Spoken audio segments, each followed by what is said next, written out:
Okay, folks, this is Bill. I'm just trying something crazy here. What if I could teach people on Blab by using a couple different monitors or channels and then record it? So I'm going to come right back. I've got this laptop here. I'm going to try something. We'll see how it turns out. Well, let me record you. So what do you do? Teach guitar? Dave, I just recorded you because I'll flip you up on my Blab. I'm doing 2 Blabs today. I shouldn't. I'm trying to do a Blab every day. Hey, we got this little camera set up over here, but we got the crazy. Let me flip this up. I'm in Reno. Yeah, You're in Nevada? Reno, Nevada. Right. I got a nasty shadow there.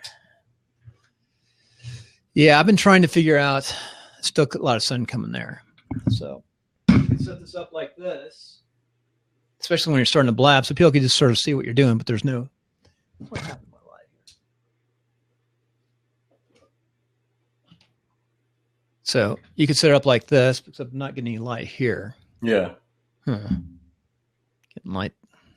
No light in the sun on my face. Let me try something.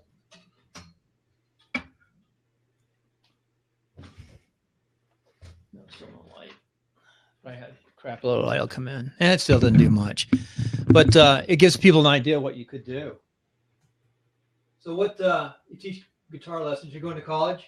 Yeah. Oops, I shouldn't have been doing that while I was pulling away. I'm going to pause. Evolutionary biology. So, and you're looking at Blab because just to teach guitar lessons and to. I'm just interested in kind of, I started on Periscope recently and just checking it out. So I had heard about Blab on YouTube. So I just figured I got on here today and just figured I'd give it a shot. But yeah, it does occur to me that it would be a reasonable way to, if it had enough of a viewership, which it seems to not at the moment. It surprised me why it's not growing faster. Yeah, because it really seems to be exactly what I thought was lacking with Periscope, which was an ability to actually bring someone else into the conversation to make it not completely one-sided. So yeah, it seems theoretically like quite an interesting setup. It's very much like Google Hangouts, but it seems to work a little more seamlessly. Hey, I have a show called Meet the Voter. One thing I've learned too, I should do, is always put in my Meet the Voter. I don't know what show you watch. That's like every Sunday. And we did have 1,200 people watching it at one time. Wow. We got a guy in France who tuned in, who is like a freelance reporter, and that's nice too. So I think another key is to drop in websites. So I'm going to do that. Okay, here's a little trick that we figured out. If you want to have people maybe find you later, and it's posted on wherever it might be, if you use the link from Blab, they can actually click on your websites or anything you put down here, which is nice. Yeah, I've done that. I also have, let me see what number you are. Because one thing I'm thinking about is I've experimented with podcasts. I think you get 1 podcast out a week minimum. The more you get out, the better, though. Get more people to know you. But if you did a Blab every day and just took 1 a week to put up on podcasts, that might be the way to go. Well, I mean, what I'm doing now, like I do one now. I'm doing with a buddy of mine, how to do a Blab. I mean, how to. I think I've seen you on that. Yeah, we do it. We're doing it every Wednesday, and I just saw where today, because I don't remember last week's, but I was able to push it very easily to my YouTube channel. Oh yeah, it's really easy. There's a couple of ways of doing it, and you can push to multiple YouTube channels. I think. Right. Now that it kind of went away, but today it was back, and so I just pushed it. Yeah. Right. I've seen it in different places. I've never seen it go away. I actually go into if you go into this link right here, Blab. Watch. Let's see, Blab. No, I don't want to schedule. Why is that scheduled? This is scheduled. Interesting. So let me look at something. Copy. So if you go to this site right here. I should have done the Blab link. Let me do the Blab link. And then I have, let me go get the Blab link. So the Blab link is there. That will take you to this. If you hit that, watch my, oh, you hit it because you open it up. Now you got the echo. So you got to close it. Is that me? Must be me. Try this. Why did it show me? Is it echoing? No, it stopped echoing. That must have been me. Because I opened it up. Now he took off. So Oops. I was just getting off of Blab. I saw your profile pop up, and I'm just thinking, see this right here? I was thinking I could set up another camera over here. Yeah, I saw that, and you got the two. Because I was kidding you, you can give props to yourself now. Yeah, no, that's a better idea. No, on your other screen, you can give props. Let me go up on this. Yeah, I can prop myself. Right, boom, boom. There we go. The other Bill. Yeah. I cloned myself. That's enough. Having too much. I said this morning I chose not to go to a Chamber of Commerce networking event where I know the people and I see them all the time, to stay on Blab for a few minutes. And then I made a connection with somebody who is actually coming to Winchester. And after his meeting, we sat together for over an hour. Pretty cool. So, Gary, what do you do? Coolest. What do you do, Gary? I'm a former world Frisbee champion. In freestyle Frisbee, I played at 4 world championships in Ultimate, and I like to play Frisbee golf just because it's something else with a Frisbee. I do school assembly programs, and I also am really trying to get into the market of helping people be more playful, for more productivity and better relationships and finding common ground. So this is my, I've created my own job for the last 20 years, and wow. I can't help but going on and creating my own job for the next 20 years, including, as I was talking with Rob, about just telling people about Blab. It's not a job. It doesn't pay me, but I think it will pay off in dividends as far as, you know what I'm saying? I got an idea. Strange ways to make money. You might be one of, not strange, but just different ways to make money.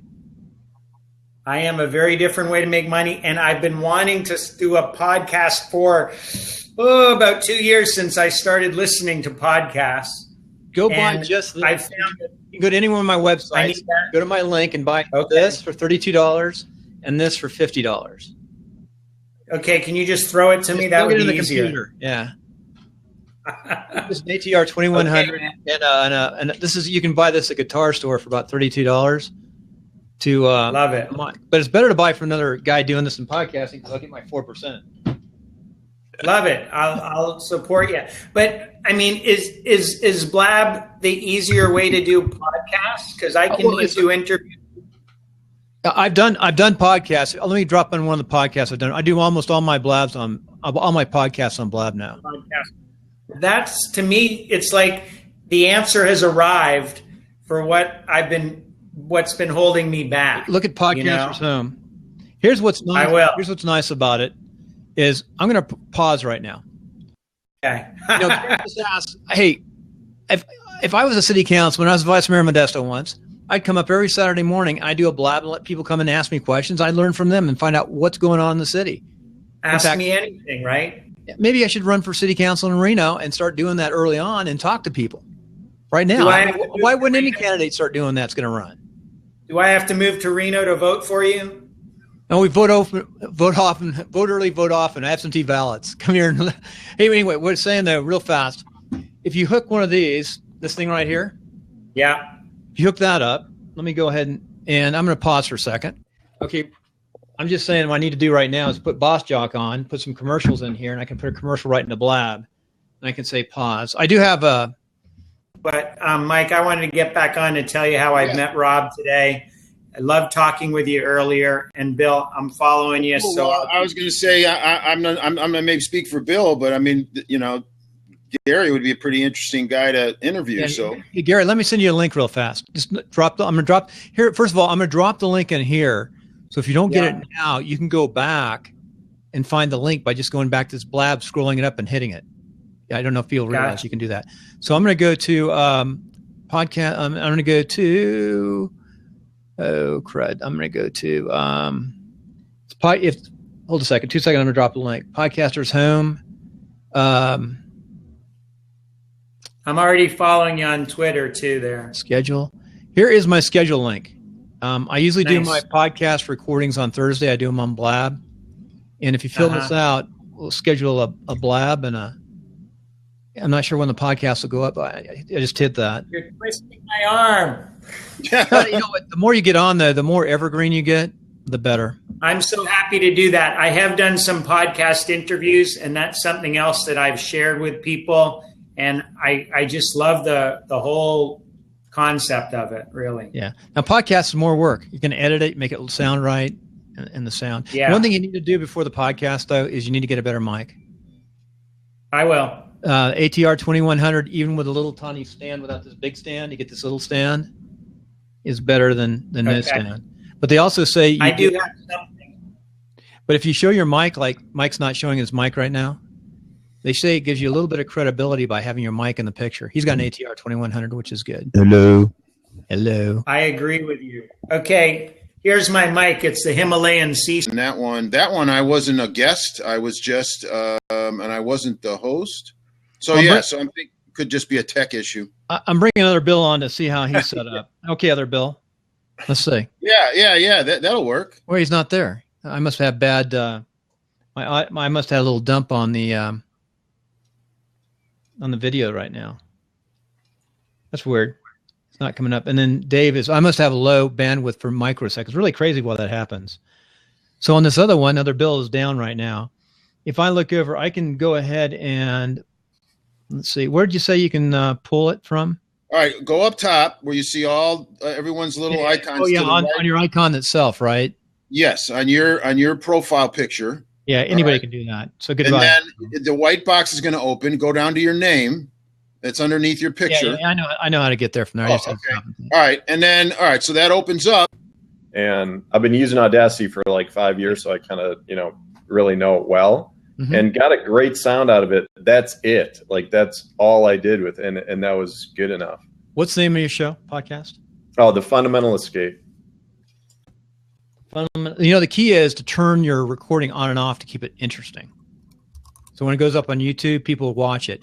We're doing the show Meet the Voter on Sunday mornings.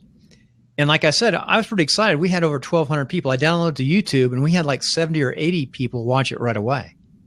And then another 100 people watch it on Blab later. Like Bill, what you're doing right now is what I just started doing with some of the Blab rooms I record, which I don't do often. I've just kind of started doing that. I'm editing as I'm recording. Oh, I do that all the time. I've been doing that in podcasts for a few months. But that's like that. I've been telling people that because that's a simple thing that saves time. It's a mistake people are making because they record like a 3.5 hour Blab episode or room or whatever it is, just kind of a casual approach. Then they just upload that to YouTube or they embed it on their website.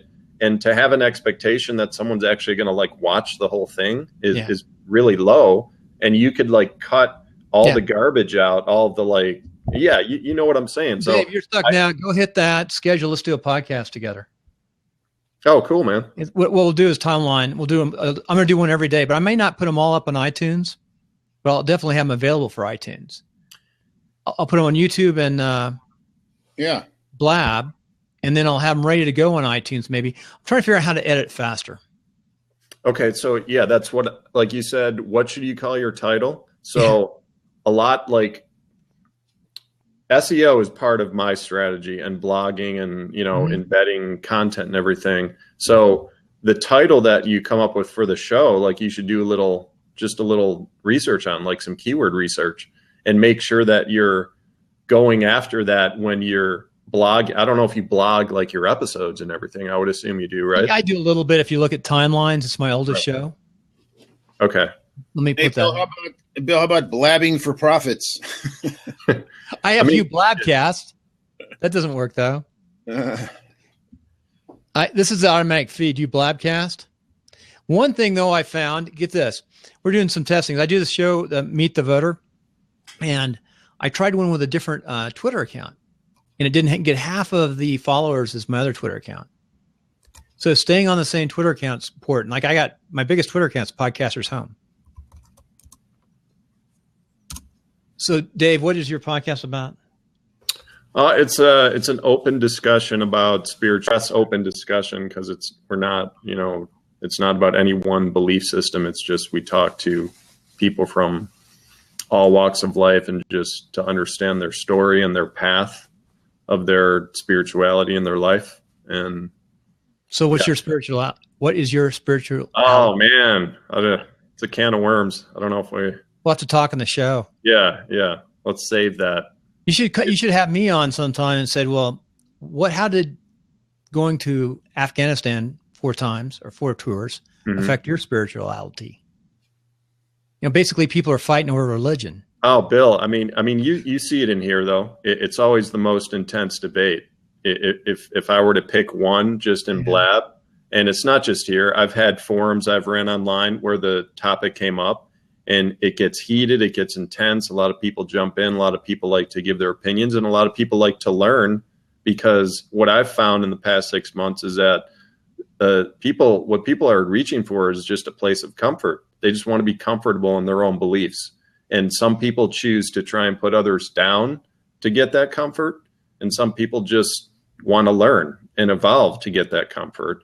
And it's just the nature of humanity, just because no one will ever, we're all not ever going to believe the same thing. And to like find common ground it's an interesting venture that I've experienced. And it wasn't my intention. I kind of built this show around a friend of mine who wanted to talk about this stuff. And what I've learned in the past 6 months has just been amazing. Just like people's stories and how they reach their point of their beliefs. Well, 1,600 is a good number on your podcast. The yeah, average it's not podcast bad. 150 if you're lucky. Oh yeah. It's just kind of, but in terms of like SEO and marketing standpoint, like in terms of titles, like if you're doing Blabs and you want to embed them on a website, you should do some keyword research before you choose the title, because you should have a goal in terms of getting organic traffic before you even record it.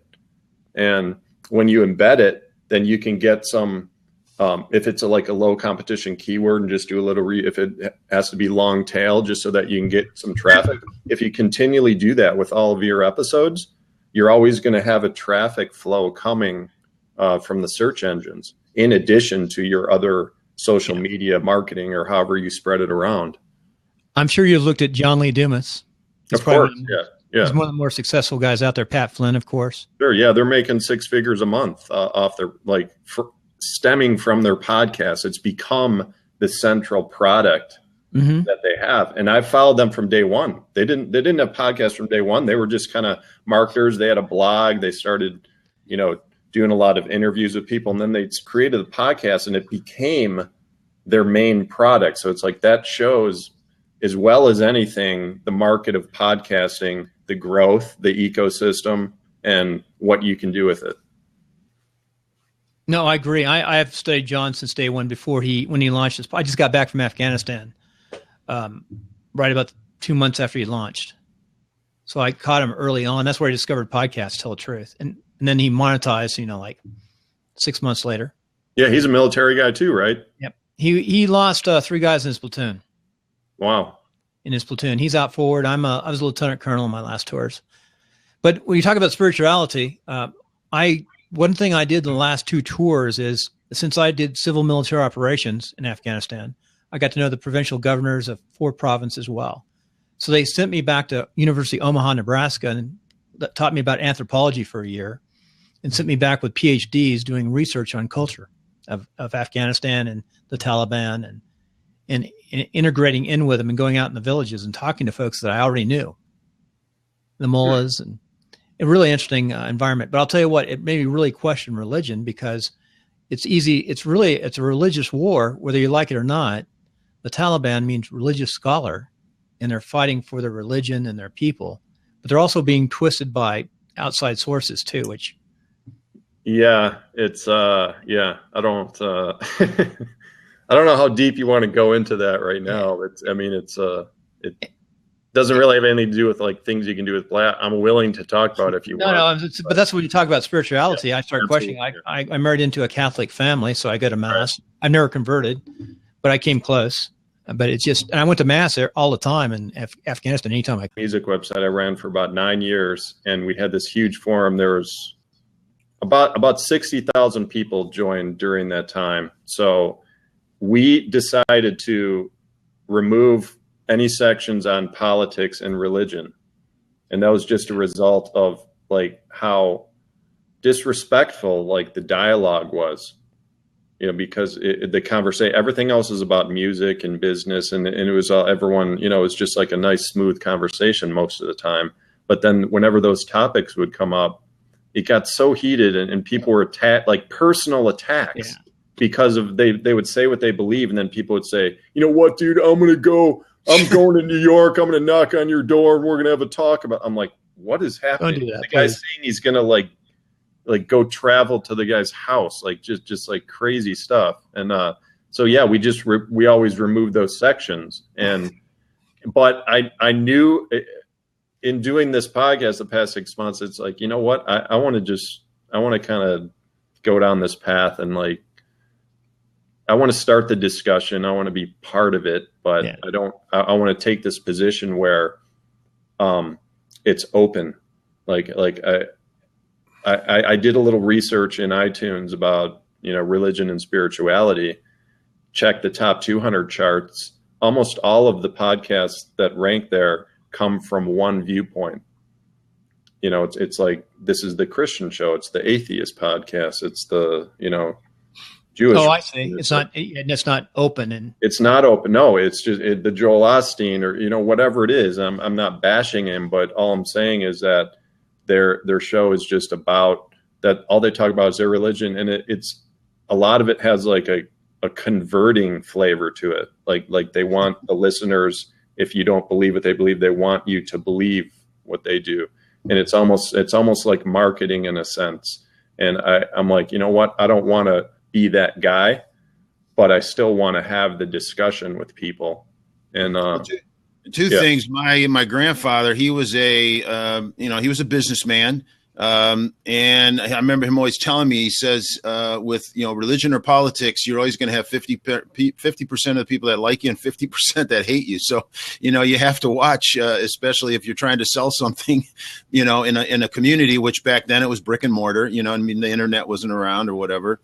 And, for me, I had that fortunate opportunity that I was raised Catholic, and it was a Catholic priest who really taught me more about the Jewish faith than I ever knew, And then I had a tutor in college who was Baptist, who taught me more about my own Catholic faith that I ever knew. So right. it was, just interesting when you take the, when you look at the theology aspect of it and get rid of the club aspect of it, or I have the best way aspect of it out of there. Yeah, I think the people that attacked John Rohde. Okay, this was maybe 2 or 3 years ago, because he's in college now. So yeah, but yeah, he was upset with what was going on and was driving from Chicago Heights to Lombard. Play football. But anyways, all right, Bill, man, take it back to like just the endless scream at Periscope. So. Like, in my opinion, Periscope is more about dictation, and Blab is more about engagement. Yeah, I find kind of Periscope is the environment to push you to a Blab, to push people to Blab. Yeah, like a gateway. Yeah, it's like a gateway drug. Well, yeah. A couple of reasons. One reason is because currently there is unless I'm missing something, there is no decent way to search followers on here. So if you are looking for somebody and you don't remember their, and this happens all the time, I will know that Bill is doing, a show, but I can't find it because I look in the scheduled, I can't find it. I know it's scheduled. This happened to me yesterday. Yeah, there's a note. I mean, do you use the notification system? Well, okay, so that's the other problem is that I'm following people. I'm following a few hundred people now. I don't want to be notified 20 times, I turn that off. every half an hour. So I really wish that they would add I really, really wish they would add a notification search option. For a favorites list. Well, one would be if I want to, I would love to have a notification option where I can, if I subscribe to if I see you promote your show today and it's going to be tomorrow, and I pop over and I hit the subscribe, that's saying I want to watch it. So give me a notification option so that I can just be notified for what I subscribe to. Because I don't want to be notified to the 300 people every time they come on the air. I want to be notified for the 20 I said I wanted to watch. Right. And that's why, like, I don't know if you've ever gone to the Blab town meetings. Like, Yeah. this is what they talk about. They want to hear feedback from people. Well, And I actually said that to Brittany. I think I did it from the chat. I don't think I was in a square. And I put that into the chat, and Brittany was in a Blab, and I said, what about, what do you think about this? And I said it really nicely. I didn't say it like being critical at all, but just, is there any way we could get this? And she basically, her response was, you're not supposed to follow everybody. You're supposed to just follow the people you really, really want to know every time they go on the air. And I'm like, that's not practical, because right now there's no way to search. So if I know that Bill is having something tomorrow, or I want to see what he's got coming up, and I don't remember his handle, so I don't remember his URL, the best way to find him is to go to my follower, like to go to my profile, Be right back. go to see who I follow, scroll down, find his picture, click on his name, and then I can see exactly what he's got scheduled. So that's how I find people. I don't know how anybody else does it. I mean, there's Twitter. Like the way I'm doing it right now, and this is all going to change. I think it's going to be addressed eventually, but wow, I'm getting like a lag here. But on Twitter, like I kind of treat Twitter like my favorites list for Blab connections, so that I get those updates when they're doing the Blabs, because a lot of people, they tweet out Absolutely when they're doing a Blab, so I'll see that in Twitter. So that's how I'm doing it. It's like my Blab favorites list. If I have a great connection, I really want to see. You have to go outside of the service in order to find somebody in the service. Yeah, exactly. Sometimes put a person's name in and you can search. Sometimes. I have found it depends on if their name is the exact same as their. If I tried to search you by Bill Conrad, I don't think it would come up, because that's not your @ name. You actually can find me. Sometimes it comes up Bill Conrad. I don't know why. Right. So I just think it's, I want to follow. I'm not going to say who it is. No need. But it's like, you'll get in a chat like we are now. Mm-hmm. It's like, hey, it's like, yeah, I'm going to follow you. Cool. You follow me back. And then I've gone like in a room like the next day or two. And then they unfollowed you? They act like they don't even remember me or something. And it's not just me. I see that's how they treat everyone. And then I go check it's like, yeah, they're following 500 people and they have 500 followers and they only follow like 20.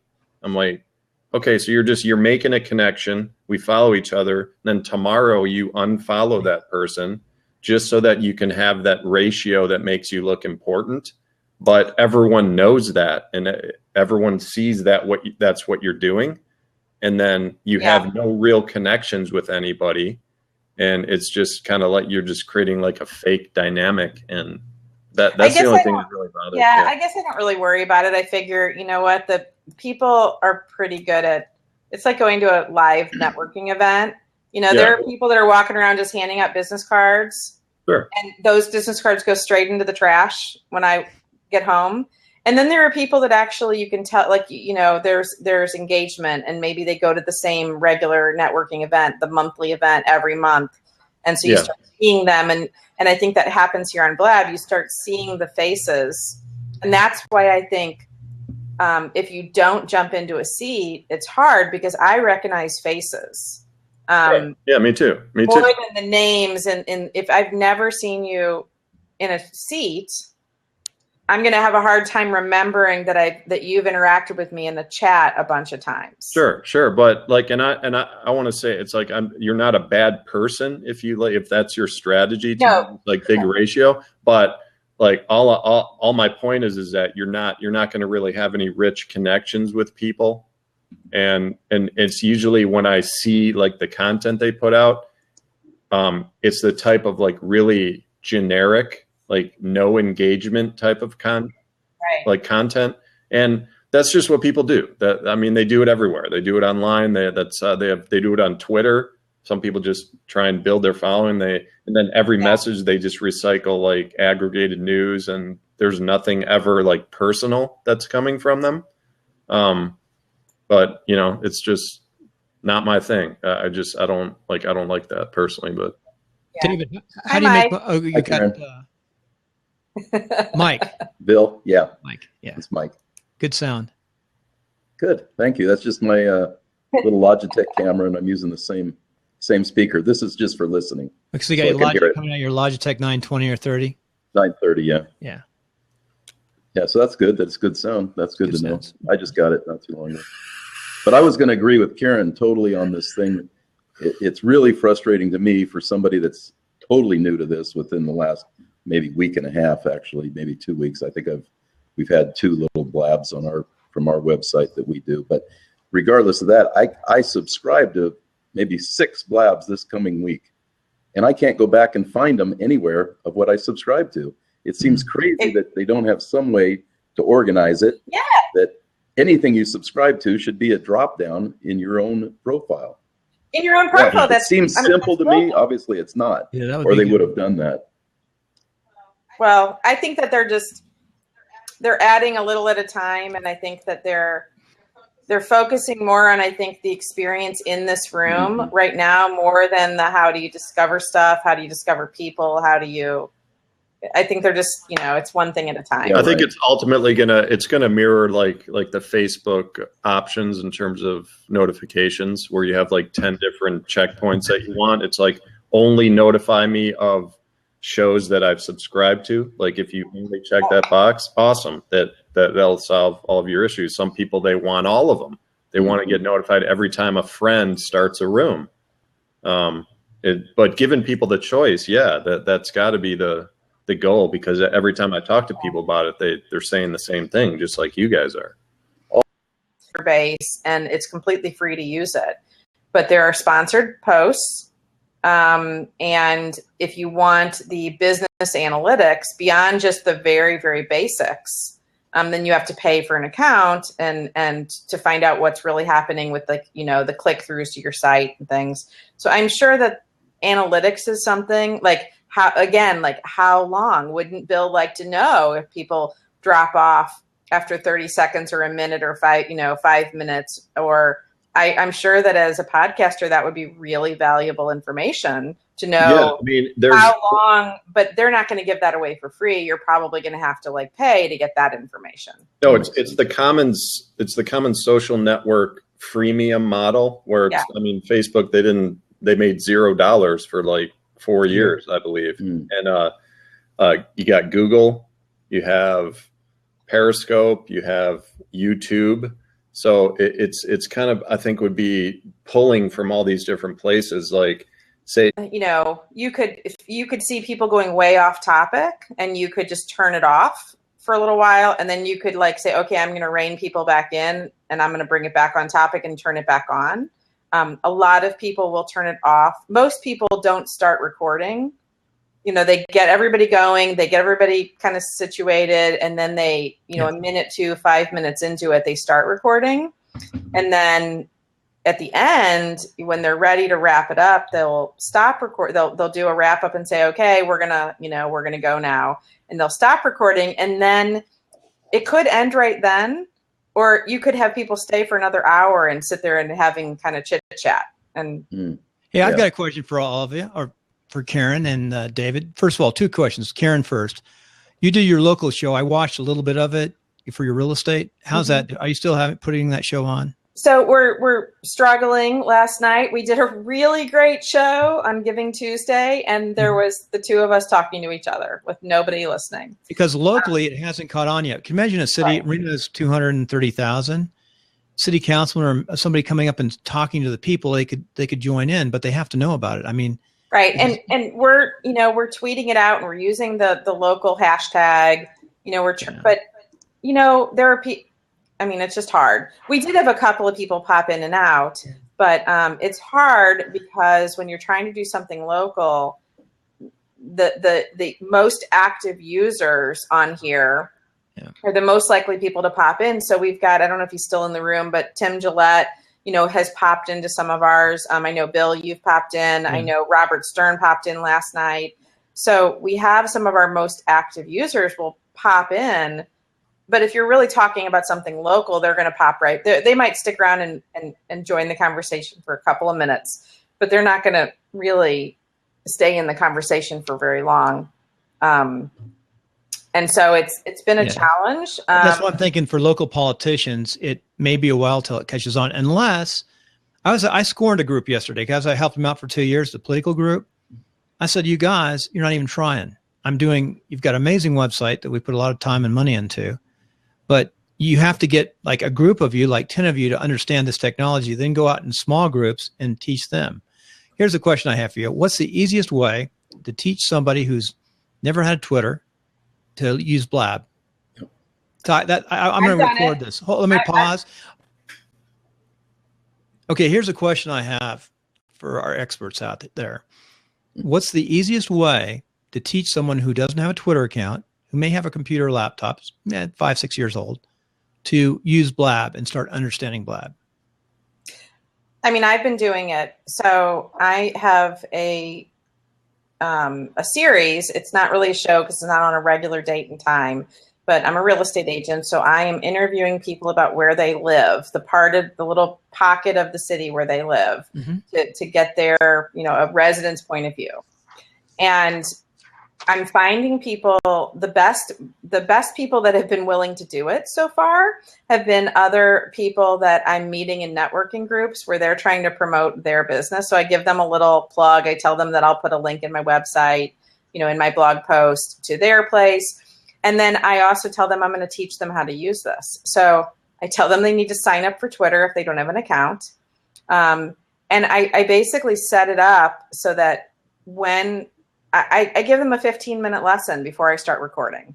I sit here and I say, okay, look to the right on the screen. That's the chat. I give them the tips and the pointers, but I invite them on to be my guest to be interviewed. And then I teach them how this works. And then I do the interview. And then after we're done, we continue chatting a little bit more. And hopefully I can then pull them in and get them to attend other stuff. Whether or not they will, that's up to them. But I've taught them how to use it. And so it's a win-win. I got my interview. They get a link to their website. They get to plug their service at the beginning of the interview. And they just got a free social media lesson on how to use this. Yeah, good. I understand. So, Dave, you want to add to that? Yeah, I have kind of a different answer. Like your question was, how would you teach someone how to use Blab? Yeah, who doesn't even have a Twitter account? Okay, and some engineer somewhere. Yeah, how do you use Blab? I mean, there's a lot of different ways to use Blab. I would kind of go the route of just jump in there. Don't go in from day one with an agenda. Go and observe. Just watch some rooms, get in some conversations, read the topics of the different rooms and just see which ones you kind of migrate towards and feel comfortable being in. And then eventually just jump in a room when the time is right and just start talking to people. And by doing that, you'll kind of see how different people use Blab.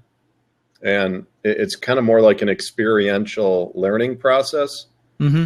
And I think it's more genuine in that way rather than I wouldn't tell someone how to use Blab before they've even been in there, because I don't know, it seems premature. But once they get a feel for it, I think it's an appropriate discussion afterwards. Maybe once they've kind of been in there, it's okay, you got the vibe for it, you get a feeling for how this works. Let's talk about some strategy now. Yeah. And Mike, you're how long have you been on Blab now? About 2 weeks. And you had a Twitter account, of course, right? I did right? have a Twitter account, and my question back to this group, it kind of goes hand in hand with what you're asking, is my tribe or our people that we're hitting are generally older, my age and up. We're in the alternative health world. most of those people, 50, 60, 70-year-old people, they have no desire to be on Twitter. They don't understand Twitter. They don't want to be there at all. To get those type of people to come in and even be a guest, or if they have a testimonial on one of our products or something like that, to get them in here is really challenging, to say the least. And that's what I'm wondering. And maybe it's not about that. Maybe it's more about using this as a platform to simply do recordings with guests that do understand it, and then take that back out to our people. Yeah, and I guess that's probably it. That's part of the interview also, Bill, with I think Brittany. Yeah, it's Brittany Metz, I think. Someone asked her that question exactly. And her answer was, she's like, we didn't build this platform for marketers. Like that's not why we did this. We did this so that people can, just engage and get in conversations, discuss all different topics, use it to hang out, use it to, talk about business, life, sports, whatever you want. So I'm sorry, is your name Mike? My name's Mike. Yeah. I'm sorry about. Oh yeah. That's another question I'm going to ask you guys about the name situation. So anyway, yeah, go ahead. I heard years ago. It's like I've adopted that. Just using your name everywhere. Okay. Like 12 years ago, I got davidwerba.com. I was at the seminar, and that was the philosophy, and it really just made sense to me.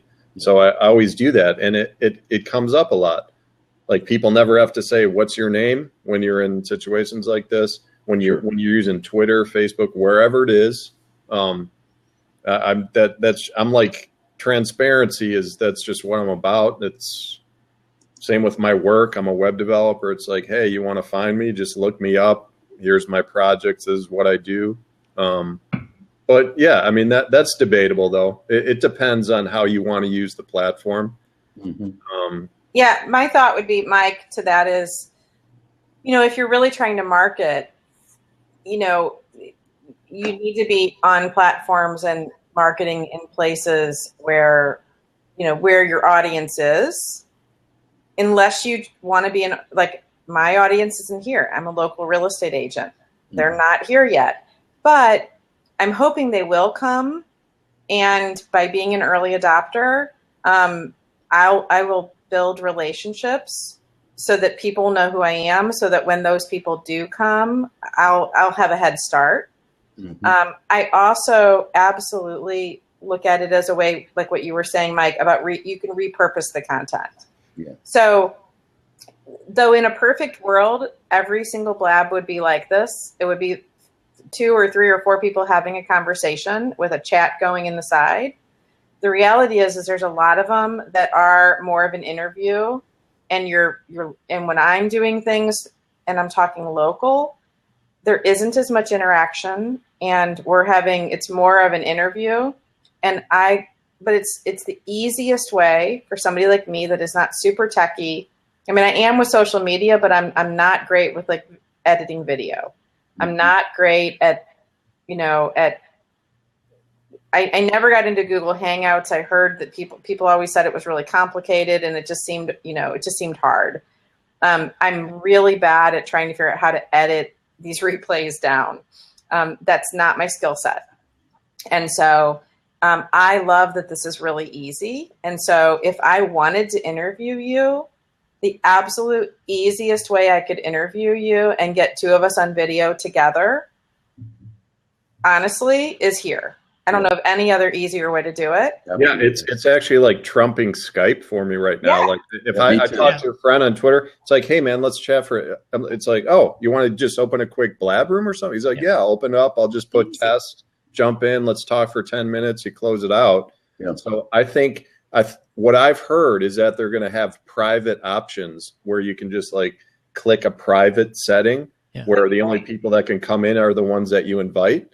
So then it's like, whoa, now we're talking about, like, net meeting and stuff. And then that, like, the value starts to really rise.